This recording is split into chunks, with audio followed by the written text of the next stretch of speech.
Hi everyone, good morning. Some quality of these successful people is we call it zealous. Hmm. Ano ba yung zealous?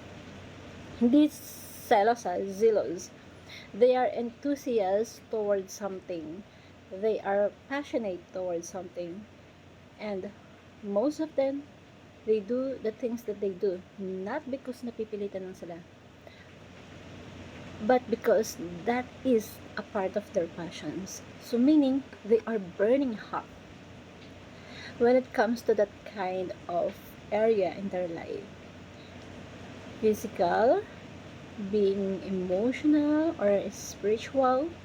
So yung mga ganong klaseng tao, that kind of successful people, they are passionate about something that when it comes to that area or that thing, they go all out. They give their self full out.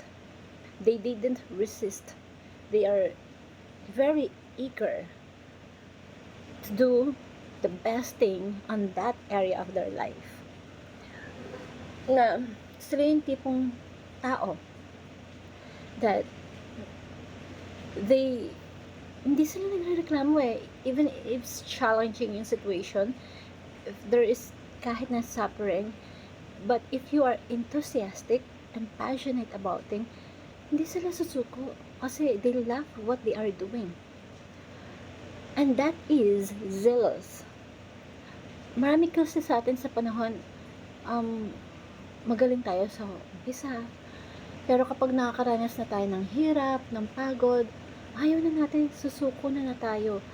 Gusto na natin bumalik tayo dun sa madaling bagay. Kasi nasanay tayo na we are a comfort zone area na buhay natin. So, ano ba talaga yung passion mo?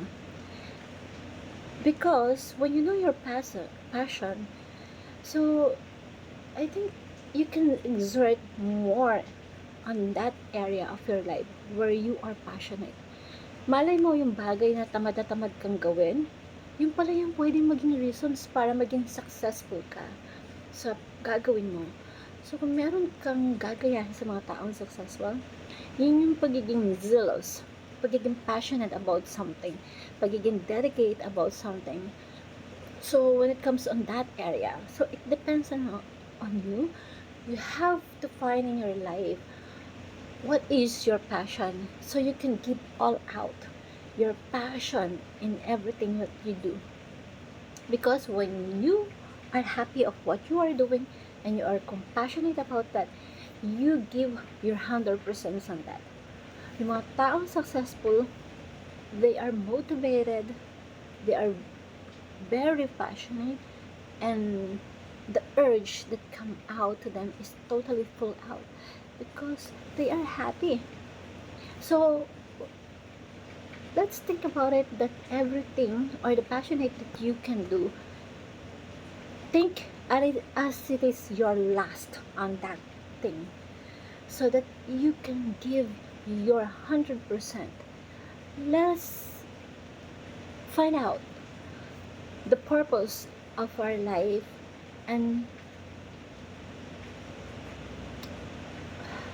be passionate about that. So kapag alam mo na yung purpose mo sa buhay, alam mo na yung magiging result mo, alam mo na din kung anong gagawin mo. So kapag alam mo yun, alam mo kung paano ang gagawin mo at alam mo kung ano yung capacity na ibibigay mo that. Kasi alam mo na you will be happy and contented and you will be satisfied kapag you fulfilled what you give your best on that. So whatever it is, you can give your full out. You need to be those successful people who are very zealous, passionate about something, enthusiastic about something.